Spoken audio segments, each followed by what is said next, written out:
guys? Welcome back to the channel. I'm sitting here in the parking lot of my daughter's cheerleading practice. We're not allowed to go in there, so I'm going to fix the small issue I got with the truck. This happened actually last week and I got the parts finally. What happened was I got stuck in my driveway. I had to have my neighbor pull me out, and as she was jerking me out, I had a small little issue with the truck. It started hissing, and I'll show you what's going on.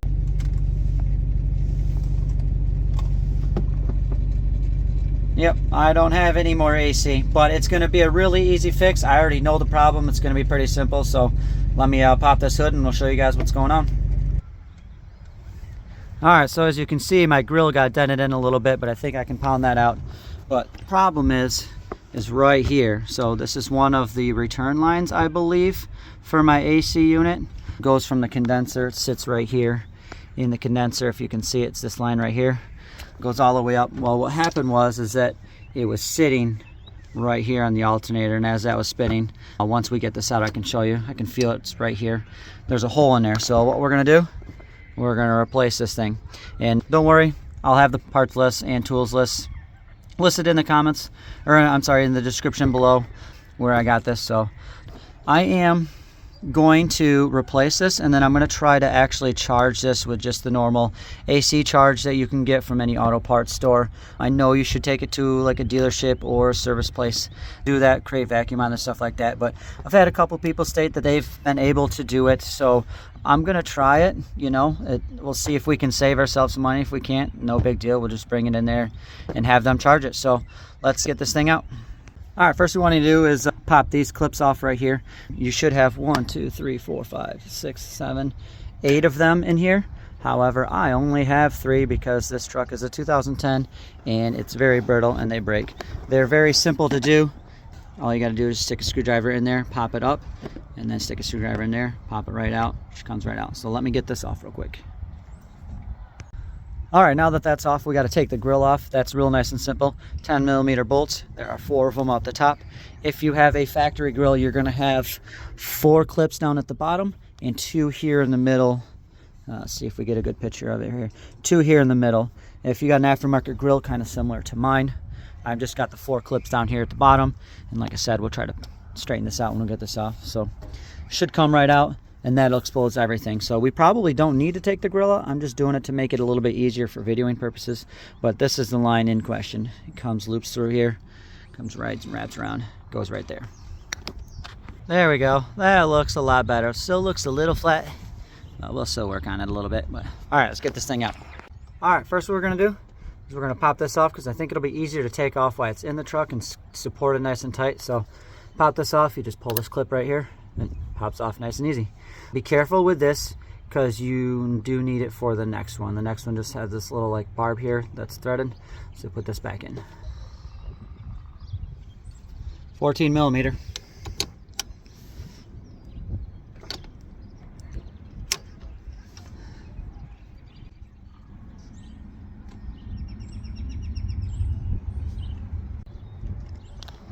All right, next we're going to take this bolt out. That should pop this thing out.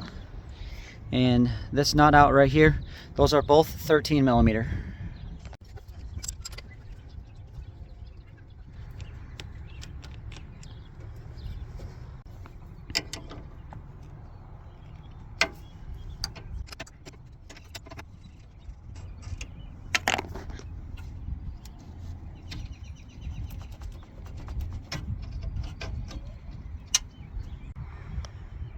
All right, now that we're loose on both ends, let's get this whole thing out.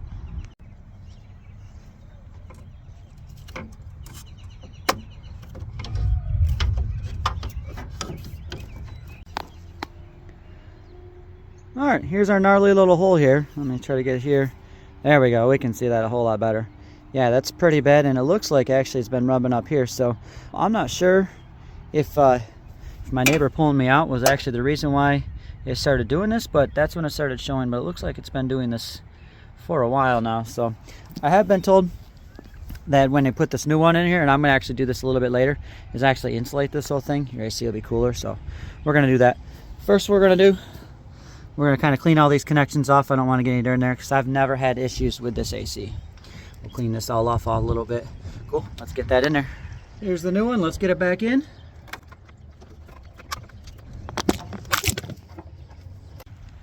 All right, new one is in. It doesn't look like it fits really well, but I think it's just this hose is not as forgiving as the other one. So it is starting to rain here pretty hard. So I'm gonna get this thing squared away. Just put the 2 nuts in there, put your sensor back in, and then put the bolt back in there. I'm gonna get this done off camera. All right, she is all nice and in. Nice cool line. I do like this. You can definitely tell that this hose is a lot stronger because it's pushing up here on my HID kit, and then it's also pushing up into here. I did pull this out again because I did notice my camera fell over. I did pull this out again and I matched it up to that, and it looks identical to that. So I'm thinking just because this is a little bit more new and forgiving, so got this all in there. Cool. Let's fire this thing up here and try to charge it. All right, next we're gonna charge this thing. So I actually did have to get going because if you look at over there, super dark. Went over to my house, nice and blue. So we're back home. So we have to locate the low side of your charge, which on your Duramax here is right here, up on top of everything. It should be the smaller port. So we'll open up that. That's where we're gonna charge it. The low, or the high side, I'm sorry, should be the big one. So we don't need that one. It's not gonna fit.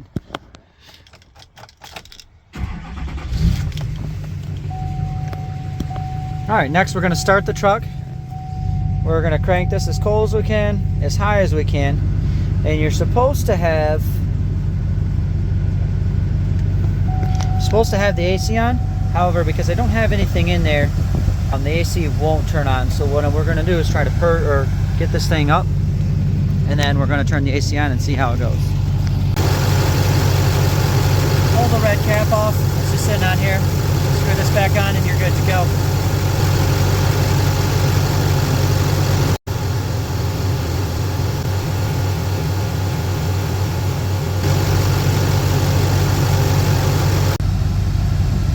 All right, let's turn this AC on here. See if it stays on for a minute. Nope, turn right off. Let's keep going. Okay, so it's reading 0 PSI. However, when we come back around, the AC light stays on. So I think we're sitting pretty good. And it is a little chilly, but let's see what the temperature is outside. 55, so I mean it should be fairly cold, so I'm gonna keep spraying that thing. There we go. Now it's bouncing back and forth. I don't like the fact that it keeps going up to the 50 to 60, but as long as we see that it's filled and moving up and down.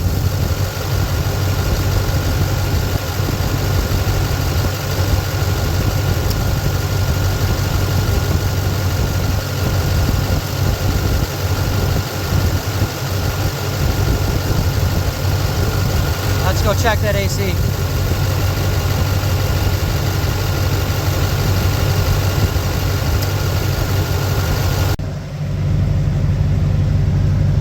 So it is cooler. It is much cooler, but I would like to see it a lot colder than that. So I'll keep going at this. But so far, it's looking so good. Or looking good like we did. Maybe I'll let it settle and check it out tomorrow morning. But I'm gonna watch this thing for a minute. I'll do that off camera so we don't have to bore you guys. So it's looking pretty good. It's in between 20 PSI and goes to 50 and then shuts off when the AC condenser comes back down. So I think that we're good. What I'm gonna do here is I'm gonna let it sit overnight. We'll take it for a drive and they'll fill it back up. So it does do that a little bit, it drops on. So yep, we'll let it sit overnight. We'll take it for a drive and fill it back up. So this AC is actually really, really cold. I think it's actually better than it was before. I don't think I actually had a problem before that, but I think we just need to pull it maybe. It's looking pretty good. So, but like I said, when I was under the hood, I'm gonna let it sit overnight tonight, and we'll take it for a drive tomorrow, and we'll check and see what the pressure is. But I think this is honestly actually working. Whether it's right or wrong, it seems to be working right now. So, an opportunity for you guys. So I just got back from the test drive, and this thing is super, super cold. And it's doing exactly what it was before. It was going down about 20 PSI and then jumping back to 50 every time the condenser opened and closed. So I think that we're good. I don't believe this is the correct way to do it because I believe that you're supposed to create a vacuum and kind of purge everything in and out. However, this did work. And I guess we'll see later on down the future if it develops issues or if it even just stops being cold altogether. There must be air in there. I think that's why it keeps jumping up, back, and down. However, I'm not an AC guy, and this was just a DIY fix. So There we go. And with that being all said, I'm going to get out of here. Make sure if you like this content, you hit that like button and definitely subscribe for the next video. Really, really helps the channel out, especially with how much we're growing. We're closing in on 1,000 subscribers, which is pretty dope. Either way, I'll leave a link in the description to the part that I had and just the Freon. You probably get it on Amazon. I bought it at AutoZone. So either way, I'll leave everything in the link for you guys. I also have an Instagram account. I'll leave it right here. That's Xtrodinary Duramax. And I hope you guys have a good night, good day, whatever it is. Deuces.